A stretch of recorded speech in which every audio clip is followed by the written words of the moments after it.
Hi hello welcome all to Nisha's online academy. നമ്മൾ management സയൻസിൻ്റെ ഒരു ഓട്ടത്തിലാണ്. നമ്മൾ PYQ ക്വസ്റ്റ്യൻസ് ആണ് ചെയ്യുന്നത്. അത് തിയറിയാണ് നമ്മൾ പറയുന്നത്. പക്ഷേ ഞാൻ തിയറി പറയുമ്പോഴും ഞാൻ ഇടയിൽ പ്രോബ്ലം ഒക്കെ ഒന്ന് നോട്ട് ചെയ്ത് പറയുന്നുണ്ട്. ഇപ്പം നമ്മൾ സെക്കൻഡ് പാർട്ടിലേക്ക് 6 മാർക്ക് ക്വസ്റ്റ്യൻസും ഒക്കെ ഉണ്ടല്ലോ അതിൽ. അപ്പോൾ ക്വസ്റ്റ്യൻ പേപ്പർ തന്നെയാണ് എടുത്തിരിക്കുന്നത്. 2 രീതിയിലുള്ള ക്വസ്റ്റ്യൻ പേപ്പർ എടുത്തിട്ട് തന്നെയാണ് ഇത് ചെയ്യുന്നത്.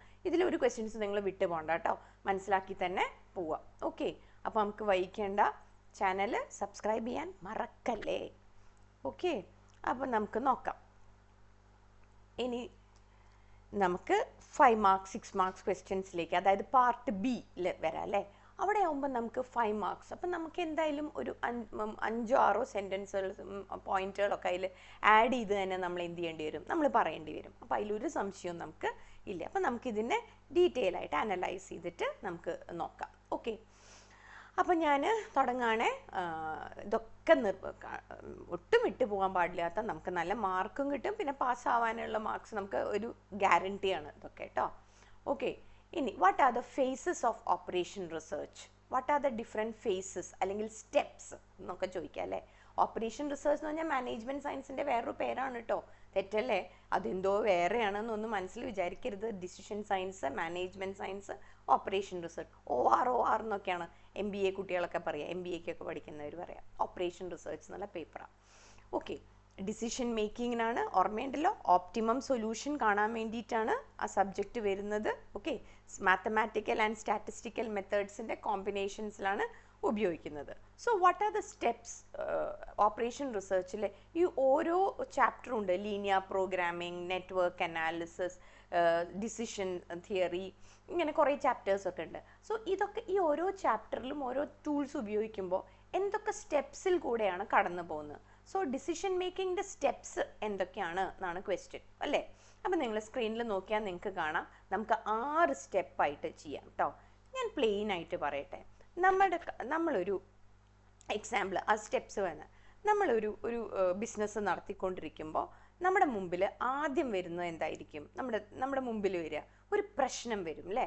സോ നമ്മൾ ആ പ്രശ്നം ആദ്യം എന്ത് ചെയ്യണം? ഐഡൻറ്റിഫൈ ചെയ്യണം. ഇപ്പം നോക്കി നോക്കൂ, ഗ്യാസ് കിട്ടാൻ വളരെ ബുദ്ധിമുട്ട് അല്ലേ. യുദ്ധം കാരണമുണ്ട്, ഹോർത്തൂസ് ഇതിൽ കാരണങ്ങളുടെ അവിടെ ഇതായതുകൊണ്ട്, ബ്ലോക്ക് വന്നതുകൊണ്ട് ഗ്യാസിന് ഭയങ്കര ഷോർട്ടേജ്. സോ നമ്മൾ ഹോട്ടൽ ബിസിനസ് നടത്തുന്ന ആളാണ് അല്ലേ. So what are the steps in operation research? ഒരു ഡിസിഷൻ മേക്കിംഗ് നമുക്ക് ഇവിടെ എത്തണം, എന്തായാലും എത്തണം. സോ ആദ്യത്തെ സ്റ്റെപ്പ് എന്താ? പ്രോബ്ലം ഐഡൻറ്റിഫിക്കേഷൻ അല്ലേ. ഫസ്റ്റ് സ്റ്റെപ്പ് നമ്മൾ ഐഡൻറ്റിഫൈ ചെയ്യുക, ഇത് എത്ര നാൾ ഈ പ്രോബ്ലം നിലനിൽക്കും? യുദ്ധം കഴിഞ്ഞാൽ ഉടനെ അത് തീരുമോ, അത് കഴിയുന്നത് വരെ? യുദ്ധം ഏകദേശം നമ്മൾ പേപ്പറൊക്കെ വായിക്കുമ്പോൾ ഇത് തുടരാനുള്ള സാധ്യത കാണാനുണ്ട്. ഗൾഫ് മേഖലയിലും ഇഷ്യൂസ് വരുന്നു. സോ ഇത് പെട്ടെന്ന് അങ്ങോട്ട് തീരില്ല എന്നല്ലേ. അപ്പോൾ പ്രോബ്ലം കൃത്യമായിട്ട് എന്ത് ചെയ്യുക? ഐഡൻറ്റിഫൈ ചെയ്ത് എടുത്തു. ഇന്ത്യ ഗവൺമെൻറ് എന്താണ് ചെയ്തിട്ടുള്ളത്? അപ്പം നമുക്ക് മനസ്സിലാവും, ഒരു എന്തെങ്കിലും ഒരു ടിപ്സ് അതിൽ നിന്ന് മനസ്സിലാവും. So problem identifications and clearly define the problem. നമുക്ക് എന്താ വേണ്ടത്? നമുക്ക് മിനിമം കോസ്റ്റിൽ എത്രയും വേഗം നമുക്ക് എന്ത് കിട്ടണം? നമുക്ക് ഗ്യാസ് അവൈലബിൾ ആവണം. ഇനി അതല്ല, കുറച്ച് കോസ്റ്റ് കൂടിയാലും കുഴപ്പമില്ല, അറ്റ് ദി ഏർലിയസ്റ്റ് നമുക്ക് സ്റ്റോക്ക് ചെയ്യാൻ പറ്റുന്ന രീതിയിൽ നമുക്ക് എന്തെങ്കിലും കിട്ടണം. അതല്ലെങ്കിൽ നമുക്ക് വേറൊരു ഓപ്പർച്യൂണിറ്റി എന്താ? ഗ്യാസ് അല്ലാതെ വേറെ വല്ല റിസോഴ്സസ് ഉപയോഗിച്ച്, കറണ്ട് ഉപയോഗിച്ചോ അല്ലെങ്കിൽ വിറക് ഉപയോഗിച്ചിട്ടോ അതർ ഓൾട്ടർനേറ്റീവ്സ് ഉണ്ടോ എന്നുള്ളത്. അപ്പോൾ ആദ്യം നമ്മൾ എന്ത് ചെയ്യണം? പ്രോബ്ലം ഐഡൻറ്റിഫിക്കേഷൻ ആണ് ഫസ്റ്റ്. ഓക്കെ, ഇനി പ്രോബ്ലം ഐഡൻറ്റിഫൈ ചെയ്തപ്പോൾ നമ്മൾ നോക്കി നോക്കൂ, നമുക്ക് കുറേ ഓപ്പർച്യൂണിറ്റീസ് നമ്മുടെ മുമ്പിൽ വന്നില്ലേ. അപ്പം നമ്മൾ എന്ത് ചെയ്യണം? നമ്മളൊരു മോഡൽ കൺസ്ട്രക്ട് ചെയ്യുക. അപ്പം നമ്മൾ വെറുതെ നമ്മളിങ്ങനെ ആരോസും പ്ലസും മാക്സും സ്റ്റാറ്റിസ്റ്റിക്സും ഒക്കെ ഉപയോഗിച്ചിട്ട്, നമ്മൾ ഓർമ്മയുണ്ടോ, ലീനിയർ പ്രോഗ്രാമിങ്ങിന് കൺസ്ട്രെയിൻസ് ഒക്കെ എഴുതും. X1 X2 എന്നൊക്കെ പറഞ്ഞ് എഴുതും. സ്റ്റേറ്റ് ഓഫ് ഡിസിഷനിൽ സ്റ്റേറ്റ് ഓഫ് നേച്ചർ ആക്ഷൻസ്, ഒന്നെങ്കിൽ നമ്മൾ A1, ഒന്നെങ്കിൽ നമ്മൾ എത്ര വില കൊടുത്തും ഗ്യാസിൻ്റെ കാര്യങ്ങൾ നോക്കുക, അല്ലെങ്കിൽ കുറച്ച് അഡീഷണൽ A2 അഡീഷണൽ കോസ്റ്റ് കൊടുത്ത് അടുത്ത റിസോഴ്സ് നമ്മൾ നോക്കുക, അല്ലെങ്കിൽ നമ്മുടെ ഹോട്ടലിൻ്റെ വിഭവങ്ങൾ ഉണ്ടാക്കുന്നത് പകുതിയാക്കുക. 10 ദിവസം കൂടി കഴിഞ്ഞിട്ട് വന്നില്ല എന്നുണ്ടെങ്കിൽ ഹോട്ടൽ കുറച്ച് ദിവസം എന്ത് ചെയ്യുക? അടച്ചിടുക. ലോസിൽ മാക്സിമം ലോസ് കുറച്ച് കൊണ്ടുവരിക എന്നുള്ളത്. അപ്പോൾ ഇതൊക്കെ നോക്കി നോക്കൂ. അപ്പോൾ ഒരു മോഡൽ കൺസ്ട്രക്ട് ചെയ്യുക, പ്രോബ്ലം ഐഡൻറ്റിഫൈ ചെയ്യുക, മോഡൽ നമ്മൾ കൺസ്ട്രക്ട് ചെയ്യുക, അപ്പോൾ നമ്മൾ എന്ത് ചെയ്യും, അതിൻ്റെ മുകളിൽ അനാലിറ്റിക്കൽ ടെക്നീക്സ് ഉപയോഗിക്കുക. ചിലപ്പോൾ ലീനിയർ പ്രോഗ്രാമിംഗ് ആണ് ഉപയോഗിക്കുക, ചിലപ്പോൾ നെറ്റ്വർക്ക് അനാലിസിസ് ആയിരിക്കും ഉപയോഗിക്കുക. ഏതെങ്കിലും ഒരു മെത്തേഡ് നമ്മൾ എന്ത് ചെയ്യുക, നമ്മൾ അറൈവ് ചെയ്തിട്ട് സൊല്യൂഷൻസ് എടുക്കുക. അപ്പോൾ ആദ്യം പ്രോബ്ലം ഐഡൻറ്റിഫൈ ചെയ്തു, മോഡൽ ക്രിയേറ്റ് ചെയ്ത് കഴിഞ്ഞാൽ ഉടനെ സൊല്യൂഷൻസ് വരും. ഇതേ ഓർഡറിൽ തന്നെ പറയണം കേട്ടോ. ആദ്യം കയറിയിട്ട് സൊല്യൂഷൻസും രണ്ടാമത് കയറിയിട്ട് ഇത് പ്രോബ്ലം ഐഡൻറ്റിഫിക്കേഷനും. First point problem identification. Problem identification കഴിഞ്ഞാൽ പിന്നത്തെ എന്താ, മോഡൽ കൺസ്ട്രക്ട് ചെയ്യുക. അപ്പോൾ ഈ 6 പോയിന്റ് ആദ്യം തന്നെ എഴുതിയിടൂ, അതിനുശേഷം എക്സ്പ്ലെയിൻ ചെയ്യാം. ഓക്കെ, നിങ്ങൾക്ക് പോയിന്റ് അറിയോ എന്നുള്ളതാണ് അവർ നോക്കുന്നത്. നിങ്ങളുടെ കയ്യിൽ പോയിന്റ്, ഇപ്പോൾ ചിലപ്പോൾ ഗ്രാമറൊക്കെ നമ്മുടെ കുറച്ച് വീക്കായിരിക്കാം, അതുകൊണ്ടാവും ചില കുട്ടികൾ തിയറി ഒന്നും അധികം എഴുതാത്തത്. അതൊന്നും നോക്കണ്ട, നിങ്ങൾക്ക് പോയിന്റ് അറിയാമെന്നുണ്ടെങ്കിൽ ബുള്ളറ്റ്സ് ഇട്ടിട്ട് നിങ്ങൾ എന്ത് ചെയ്യൂ, ആദ്യം ആ പോയിന്റ് എഴുതൂ. Okay, so first problem identification, second model construction, third എന്താ പറയുന്നത്, ഡിറൈവിങ്. സ്ക്രീനിൽ നോക്കി നോക്കൂ, ഡിറൈവിങ് സൊല്യൂഷൻസ്. ഇനി ആ സൊല്യൂഷൻ കിട്ടിയില്ലോ, അപ്പോൾ ഈ മോഡൽ എന്ത് ചെയ്യണം, നമ്മൾ ഒന്ന് ടെസ്റ്റ് ചെയ്ത് നോക്കണ്ടേ. സോ മോഡൽ എന്ത് ചെയ്യണം, ടെസ്റ്റിംഗ് നടത്തണം. സിമുലേഷൻ ഒക്കെ ഉപയോഗിച്ച് ചിലവർ ടെസ്റ്റ് ചെയ്യും ചിലതിൽ. അതിന് നമ്മളൊന്ന് നോക്കി നോക്കുക, ഒരു പകുതി മെനു കുറച്ച് കഴിഞ്ഞിട്ട് നമ്മളൊന്ന് മോഡൽ ഒന്ന് ടെസ്റ്റ് ചെയ്യുക, മോഡൽ ടെസ്റ്റിംഗ്. അപ്പം നമ്മുടെ ഉള്ള കസ്റ്റമേഴ്സ് പോവില്ല, പക്ഷെ അവർ ചില ഭക്ഷണത്തിലൊക്കെ കോംപ്രമൈസ് ഒക്കെ നടത്തും എന്നുള്ളതാണ്. സോ ചെക്ക് ദി വാലിഡിറ്റി, ഈ മോഡലിൻ്റെ വാലിഡിറ്റി എന്ത് ചെയ്യുക, നടപ്പാവുന്ന കാര്യമാണോ എന്ന് നമ്മളൊന്ന് നോക്കുക എന്നുള്ളതാണ്. Then next implement it. നമ്മൾ ടെസ്റ്റ് ചെയ്തു അല്ലേ, ഒരു ദിവസം ടെസ്റ്റ് ചെയ്തു നോക്കി, കുഴപ്പമൊന്നുമില്ല, ആൾക്കാർക്ക് പറഞ്ഞാലൊക്കെ മനസ്സിലാവുന്നുണ്ട്, 10 ദിവസം കഴിഞ്ഞാലൊക്കെ ശരിയാവും എന്ന് പറയുമ്പോൾ ആൾക്കാർക്ക് മനസ്സിലാവും. So you implement it. Next day തൊട്ട് നമ്മൾ അത് എന്ത് ചെയ്യുക, ഇംപ്ലിമെൻറ്റ് ചെയ്യുക എന്നുള്ളതാണ്. പിന്നെന്താ ലാസ്റ്റ് ചെയ്യേണ്ടത്, മോണിറ്റർ ചെയ്യൂ.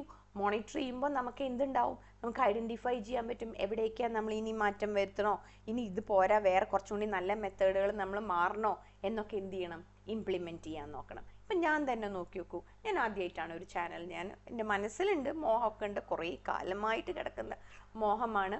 ഡിജിറ്റൽ ലോകത്തിലേക്ക് എല്ലാവരും മാറുന്ന സമയത്ത് വന്നതാണ്. സോ ഞാൻ എൻ്റെ ലിറ്ററലി ട്രഡീഷണൽ ക്ലാസ് റൂംസിൽ നിന്ന് മാറിയിട്ട് ഞാൻ എന്ത് ചെയ്തു, എനിക്ക് മനസ്സിലായി എനിക്ക് കുറച്ചും കൂടി റീച്ച് കിട്ടും എന്നെനിക്ക് മനസ്സിലാവുന്നു. So naturally I identify. കുട്ടികൾക്ക് കൂടുതലും ഞാൻ ക്ലാസ് തന്നെ എടുക്കുമ്പോൾ മാഡം ഒരു ഇതിടൂ, ഒരു ചാനലിടൂ, ഞങ്ങൾ അതിൽ കാണാം. കാരണം കുട്ടികൾക്ക് കുറച്ചും കൂടി ഡിജിറ്റലായിട്ടുള്ള കാര്യങ്ങൾ പറയുമ്പോഴാണ് മനസ്സിലാവാൻ തുടങ്ങിയത് അല്ലേ ഒരു ജനറേഷന്. അപ്പോൾ നാച്ചുറലി പ്രോബ്ലം ഐഡൻറ്റിഫൈ ചെയ്തു, ഞാനൊരു മോഡൽ കൺസ്ട്രക്ട് ചെയ്യുന്നു. ഞാൻ എവിടെയാണ് എങ്ങനെയാണ് ചെയ്യേണ്ടത്, യൂട്യൂബിലാണോ ചെയ്യേണ്ടത്, ഇൻസ്റ്റയിൽ മറ്റേ വെറുതെ കുറേ ഷോർട്സ് ഇട്ടിട്ടാണോ ചെയ്യേണ്ടത്, ഫേസ്ബുക്ക് വഴിയാണോ, ഇങ്ങനെയൊക്കെ നോക്കിയാൽ and I derived a solution. യൂട്യൂബിലൊരു ചാനൽ തന്നെ തുടങ്ങാം എന്നാണ് നല്ലതെന്ന് വിചാരിച്ചു. അത് കഴിഞ്ഞ് ഞാനതൊന്ന് ടെസ്റ്റ് ചെയ്തു, ഒരു ഷോർട്സ് ഇട്ടിട്ട് ടെസ്റ്റ് ചെയ്ത് നോക്കി, കുഴപ്പമില്ല, കുറച്ച് പേരൊക്കെ റീച്ച് വരാൻ തുടങ്ങിയിരുന്നു. And I implement it. ഞാൻ എൻ്റെ ചാനൽ ലോഞ്ച് ചെയ്തു, അത് കഴിഞ്ഞ് ഞാൻ ക്ലാസ് എടുക്കാൻ തുടങ്ങി. സോ എനിക്ക് ഇങ്ങനെ സബ്സ്ക്രിപ്ഷൻസ് കുറവ് തന്നെയാണ് ഇപ്പോഴും. സബ്സ്ക്രൈബ് ചെയ്യാൻ നമ്മളും ഉണ്ടല്ലോ, എനിക്കും ആ ശീലം ഉണ്ടായിരുന്നില്ല. നമുക്ക് നല്ലതൊക്കെ നമ്മൾ കാണുന്ന സമയത്ത് സബ്സ്ക്രൈബ് ചെയ്യാൻ നമുക്ക് കുറച്ച് മടി ഉണ്ടാവും. പക്ഷെ ഇപ്പം എനിക്ക് മനസ്സിലായി, ഞാൻ ചോദിക്കാൻ തുടങ്ങി സബ്സ്ക്രൈബ് ചെയ്യുന്നു. So I implement it. ഇപ്പം ഞാൻ മോണിറ്റർ ചെയ്തിട്ടുണ്ട്. അപ്പോൾ മോണിറ്റർ ചെയ്യുമ്പോൾ എനിക്ക് മനസ്സിലായി, ലോങ് വീഡിയോസ് കാണുമ്പോൾ കുട്ടികൾക്ക് എന്താണ്, ആൾക്കാർ എൻ്റെ വ്യൂവേഴ്സ് ആരാണോ അവർക്ക് എന്താണ്, അവർക്ക് സബ്സ്ക്രൈബ് ചെയ്യുന്നില്ല എന്നുള്ളതാണ്. അതേപോലെ ലൈക്സ് വരുന്നില്ല. അപ്പോൾ ഐ ഹാവ് സ്റ്റാർട്ടഡ് മോണിറ്ററിങ്. അപ്പോൾ ഇങ്ങനെ ഇതാണ് ഓപ്പറേഷൻ റിസർച്ചിൻ്റെ ഈ സ്റ്റെപ്സാണ് ഞാൻ ലൈവായിട്ട് എൻ്റെ പ്രാക്ടിക്കൽ ലൈഫിൽ ചെയ്യുന്നത്. ഓക്കെ, സോ സ്റ്റെപ്സ് എന്തൊക്കെയാണ്, problem identification, model construction, deriving solutions, model test ചെയ്യുക, ഇംപ്ലിമെൻറ്റ് ചെയ്യുക, മോണിറ്റർ ചെയ്യുക. ക്ലിയർ ആണല്ലോ അല്ലേ? ഓക്കെ, സോ നെക്സ്റ്റ് ക്വസ്റ്റ്യനിലേക്ക് നമുക്ക് കടക്കാം. What are the advantages of linear programming? Linear programming എന്ന് പറയുന്നത് ഒരു ചാപ്റ്ററാണ്, ഓപ്പറേഷൻ. ഇപ്പം എന്ത് ചാപ്റ്റർ തുടങ്ങുകയാണെങ്കിലും it is an operation or tool. It's a tool used for decision making. ഈ രണ്ട് സെൻറ്റൻസ് ഓപ്പറേഷൻ റിസർച്ചിൻ്റെ ഒരു ടൂളാണ്. This tool is use for decision making എപ്പോഴും തുടക്കമിടുക. ഇനി ഇതിൻ്റെ അഡ്വാൻറ്റേജസ് എന്താണെന്നുണ്ടെങ്കിൽ we can identify the constraints. നമ്മളുടെ ലക്ഷ്യത്തിലേക്ക് എത്താൻ നമ്മളെ തടസ്സം നിർത്തുന്ന ചില വേരിയബിൾസ് ഉണ്ട്. ആ വേരിയബിൾസിനെയാണ് കൺസ്ട്രെയിൻസ് എന്നാണ് പറയുക. അപ്പോൾ നമ്മളെ തടസ്സപ്പെടുത്തുന്ന കൺസ്ട്രെയിൻസ് എന്തൊക്കെയാണ്? സോ ഞാൻ എൻ്റെ ഈ ചാനലിൽ എൻ്റെ കൺസ്ട്രെയിൻസ് ഒരു സ്റ്റുഡിയോ സെറ്റപ്പാണ് കുറച്ചും കൂടി ഒന്നും കൂടിയും നന്നായിരിക്കുക. സോ ദർ ആർ സർട്ടൻ, പക്ഷേ എനിക്ക് കുറച്ച് കൺസ്ട്രെയിൻസ് ഉണ്ട്. I don't know whether this channel will be ലൈവായിട്ട് എനിക്ക് അത് ചെയ്യാൻ പറ്റുമോ, ഇങ്ങനെയൊക്കെയുള്ള കുറേ കാര്യങ്ങളൊക്കെ ഉണ്ട്. സോ എനിക്കതിലേക്ക് ഇൻവെസ്റ്റ് ചെയ്യുന്നതിന് മുമ്പ് let me look on. So there are certain constraints.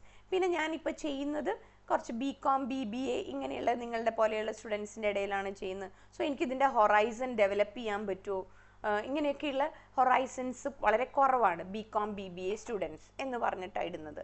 So അപ്പോൾ ഹൊറൈസൺ, അപ്പോൾ ഇതൊക്കെയാണ് എൻ്റെ കൺസ്ട്രെയിൻസ്. അപ്പോൾ ഐഡൻറ്റിഫൈ ദി കൺസ്ട്രെയിൻസ് ഐഡൻറ്റിഫൈ ചെയ്യാൻ നമ്മളെ ഹെൽപ്ഫുൾ ആവും. സോ ഇനി help to either to maximise profit or minimise cost. അതേപോലെ പ്ലാനിങ് ആൻഡ് ഷെഡ്യൂളിങ്, അതൊക്കെ നിങ്ങൾ ആ ഓപ്പറേഷൻ റിസർച്ച് എന്താണെന്ന് പറയുമ്പോൾ നമ്മൾ പഠിക്കുന്നില്ലേ, നമ്മൾ ഇന്നലെ ഇതിന് തൊട്ട് മുമ്പത്തെ വീഡിയോയിൽ നമ്മൾ ഓർമ്മയുണ്ടോ, ഓപ്പറേഷൻ റിസർച്ച് പറയുന്ന സമയത്ത് നമ്മൾ വേർഡുകൾ ഉപയോഗിച്ച് പ്ലാൻ, ഷെഡ്യൂൾ ആൻഡ് കൺട്രോൾ. അതെന്നെ ഇവിടെ എല്ലാ ലീനിയർ പ്രോഗ്രാമിംഗ് ആയാലും ശരി, decision making, plan, schedule and കൺട്രോളിന് ഹെൽപ്ഫുൾ ആയിരിക്കും എന്ന് എഴുതുക. ഓക്കെ, സോ കൺസ്ട്രെയിൻസ് ഐഡൻറ്റിഫൈ ചെയ്യാൻ ഹെൽപ്ഫുൾ ആയിരിക്കും, ഓപ്റ്റിമൽ ഡിസിഷൻ എടുക്കാൻ പറ്റും, പ്ലാൻ ചെയ്യാൻ പറ്റും, ഷെഡ്യൂൾ ചെയ്യാൻ പറ്റും, കൺട്രോൾ ചെയ്യാൻ പറ്റും. And it helps to solve many problems. കുറേ problems, decision making problems solve ചെയ്യാൻ പറ്റും. What are the objective of network analysis? പ്രൊജക്റ്റിൻ്റെ ഇതേ വേർഡുകളൊക്കെ ഉപയോഗിക്കാം കേട്ടോ. പ്ലാന്, ഷെഡ്യൂള്, കൺട്രോള്, ഈ വേർഡുകളൊക്കെ ഓപ്പറേഷൻ റിസർച്ചിൻ്റെ സന്തത സഹചാരികളാണ്. ഇതൊക്കെ എല്ലാ ക്വസ്റ്റ്യൻസിനും, decision making, mathematical, statistical tool, ഇതൊക്കെ എല്ലാത്തിനും ഉപയോഗിക്കാം, ഒരു തെറ്റുമില്ല. ഓക്കെ, നമ്മൾ കള്ളത്തരമൊന്നും അല്ല ചെയ്യുന്നത്, അതാണ് point. So network analysis, what with systematic planning. കണ്ടോ, പ്ലാനിങ്ങിനെ ഒന്ന് മാറ്റി, പ്ലാൻ എന്ന് പറയുന്നതിന് പകരം സിസ്റ്റമാറ്റിക് പ്ലാനിങ്. ഓക്കെ, പ്രോജക്റ്റ് എപ്പോൾ തീരും എന്നറിയാൻ പറ്റും, കംപ്ലീഷൻ ടൈം. ആൻഡ് നമ്മുടെ ക്രിട്ടിക്കൽ ആക്ടിവിറ്റീസ് ഏതൊക്കെയാണ്? എന്താ critical activities? certain activities cannot take more time. If it takes more time, the project completion date will extended. ചില ആക്ടിവിറ്റീസ് പ്രിസ്ക്രൈബ്ഡ് ടൈം മാത്രം, specific time മാത്രമേ ഉപയോഗിക്കാൻ പാടുള്ളൂ. If they take more than the specified time, the project duration will get extended. certain activitiesന് അവർ പറഞ്ഞൊരു സമയമുണ്ട്, specific time ഞാൻ ഉദ്ദേശിച്ചത് അതാണ്. അവർ പറയുന്ന ഒരു സമയമുണ്ട്, 4 ദിവസം. ആ 4 ദിവസം കഴിഞ്ഞ് അത് 5ാമത്തെ ദിവസമായ project completionും എന്താവും, late. such activities which could not be delayed, അതിനെയാണ് എന്ത് പറയുന്നത്, ക്രിട്ടിക്കൽ ആക്ടിവിറ്റീസ് ഐഡൻറ്റിഫൈ ചെയ്യാൻ പറ്റും. ഡമ്മി ആക്ടിവിറ്റീസ് ഉണ്ടെങ്കിൽ ഐഡൻറ്റിഫൈ ചെയ്യാൻ പറ്റും. പ്രൊജക്റ്റിൻ്റെ പ്രോഗ്രസ് മോണിറ്റർ ചെയ്യാൻ പറ്റും. So okay, so these are all network അനാലിസിസിൻ്റെ. What are the techniques of operation research? നമ്മുടെ ഓരോ ചാപ്റ്ററും ഓരോ ടെക്നീക്കാണ്. നിങ്ങൾക്ക് 5 ചാപ്റ്റർ അല്ലേ പഠിക്കാനുള്ളത്. ലീനിയർ പ്രോഗ്രാമിംഗ് ഉണ്ട്, ട്രാൻസ്പോർട്ടേഷൻ ഉണ്ട്, ഗെയിം തിയറി ഉണ്ട്, അതേപോലെ തന്നെ നെറ്റ്വർക്ക് അനാലിസിസ് ഉണ്ട്, പിന്നെ ഡിസിഷൻ ഉണ്ട് അല്ലേ. അപ്പോൾ ഇത്രയും ചാപ്റ്റേഴ്സും ഓരോ എന്താണ്, ടെക്നീക്സ് ആണ്. അപ്പം നമ്മൾ ഈ ഓരോ ചാപ്റ്ററിനെയും പറ്റി എഴുതുക. ലീനിയർ പ്രോഗ്രാമിങ്ങിൽ നമ്മുടെ പ്രോഫിറ്റ് മാക്സിമൈസ് ചെയ്യാനോ കോസ്റ്റ് മിനിമൈസ് ചെയ്യാനോ പറ്റും, നമ്മൾ കൺസ്ട്രെയിൻസ് ഐഡൻറ്റിഫൈ ചെയ്യാൻ പറ്റും എന്നൊക്കെ പറഞ്ഞ് എഴുതുക. ട്രാൻസ്പോർട്ടേഷൻ മോഡൽ ഓർമ്മയുണ്ടോ? ഫ്രം വെയർ ടു വെയർ, നമ്മുടെ പ്രോഡക്റ്റ് ഏത് വെയർ ഹൗസിൽ നിന്ന് ഏത് മാർക്കറ്റ് പ്ലേസിലേക്ക് കൊണ്ടുപോകണം, ഡെസ്റ്റിനേഷൻ, ഒറിജിൻ ടു ഡെസ്റ്റിനേഷൻ നമ്മൾ എന്ത് ചെയ്യാം, കണ്ടുപിടിക്കാൻ പറ്റും. O1 to D2, O2 to D3 ഇങ്ങനെയൊക്കെ പറഞ്ഞ് നമ്മൾ നോർത്ത് വെസ്റ്റ് കോർണറിലൊക്കെ ചെയ്യാറില്ലേ. സോ അതാണ് അസൈൻമെൻറ്റ് മോഡൽ. നിങ്ങൾക്ക് പഠിക്കാനില്ല, നിങ്ങൾക്ക് PG ഒക്കെ MBA ഒക്കെ ചെയ്യുമ്പോൾ വരും. അവിടെ ജോബ് ലൊക്കേഷനാണ്, which person to which job. 5 ആൾക്കാരുണ്ട്, 5 ജോബ് ഉണ്ട്, ഏതാളെ ഏത് ജോലിയിലേക്ക് വിടുന്നതായിരിക്കും നല്ലത്.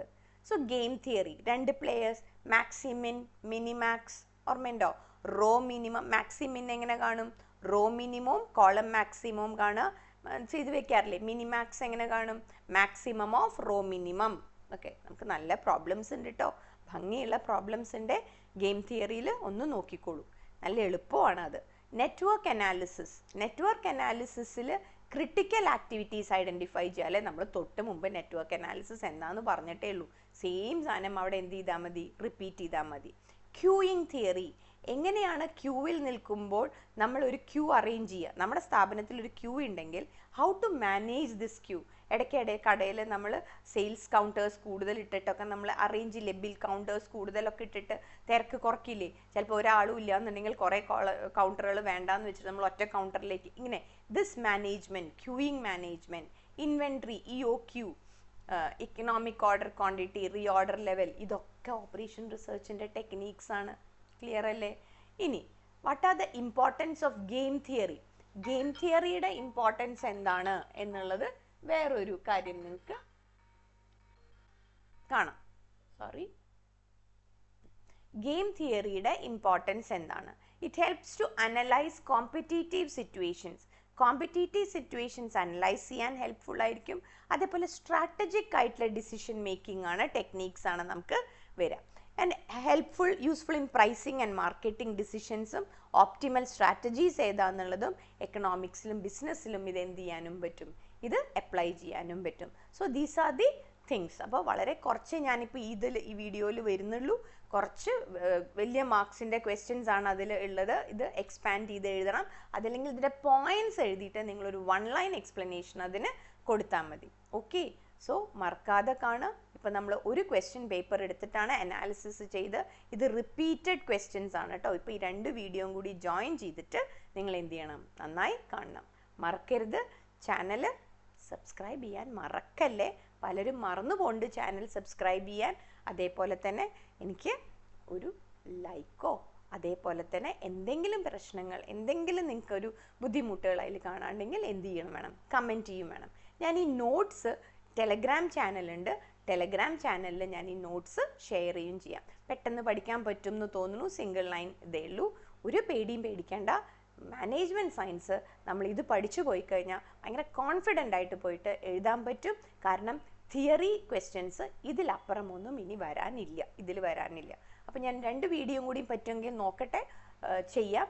ഓപ്പറേഷൻ റിസർച്ചിൻ്റെ കുറച്ചും കൂടി ഒരു പ്രീവിയസ് പേപ്പറും കൂടിയും എടുത്ത് ചെയ്യാം. അതേപോലെ ചാപ്റ്റർ വൈസ് ഒരു സമ്മറിയും കൂടിയും തരാൻ നോക്കാം. Okay, thank you, by.